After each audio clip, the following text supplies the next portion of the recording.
ব্যক্তিগত আক্রমণ করলেন। ব্যক্তিগত আক্রমণ করতে চাইলে যে কেউ করতে পারে।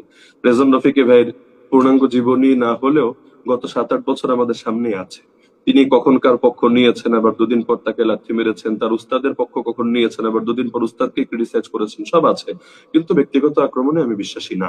এজন্য আমি সেই প্রসঙ্গগুলো সম্পূর্ণ স্কিপ করব। তিনি একটা গালিও দিয়ে বসলেন। যাই হোক, তিনি যদি মনে করেন আমাকে গালি দিয়ে তার কয়েকটা নেকি হবে, আমার সমস্যা নেই। কিন্তু যেই পয়েন্টটা তারপর তিনি বললেন যে গণতন্ত্রকে হালাল মনে করলে ইমানই তো থাকবে না, তো ইমান যেহেতু থাকবে না, আমার ইমান আছে কিনা, আমার স্ত্রী হালাল আছে কিনা।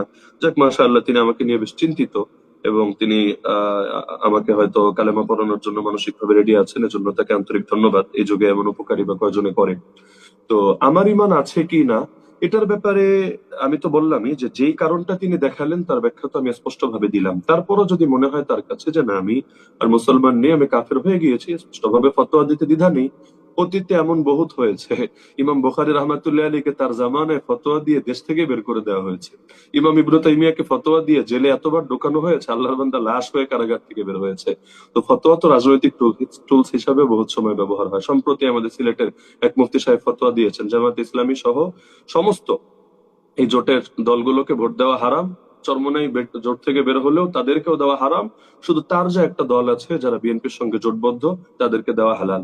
যদিও মজার বিষয়, তাদের দুই গ্রুপ মিলিয়ে পুরো বাংলাদেশে ক্যান্ডিডেট মাত্র 5 জন।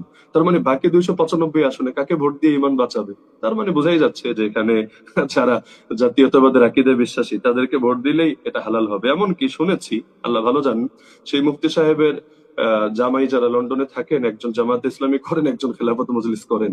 তো যদি জামাত ইসলামের খেলাফত মজলিস করলে ইমান নাই থাকে, তাহলে ওনাদের জামাইদের ইমানেরই বা কি অবস্থা, এবং তাদের সঙ্গে মেয়েরা সংসার করলে তাদের কি অবস্থা, এটা আল্লাহ রাব্বুল আলামিন ভালো জানেন।